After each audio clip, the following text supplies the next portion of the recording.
Hello, in this video I'm gonna show you how to delete apps from your Lenovo Chromebook.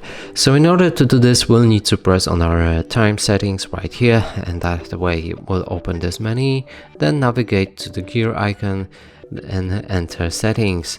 Go for the apps, manage your apps. Now let's search for an app. You can enter it right here.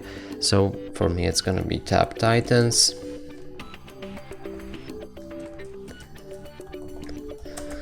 It's this app right here. Now we'll need to press on it. If we want to delete it, here will be uninstall button. If it's available for uninstall, then press on that, confirm it, and that way you will delete this app from your Lenovo Chromebook. And that's it for this video. Hope you like it. Please consider subscribing to our channel, leave a like and a comment below.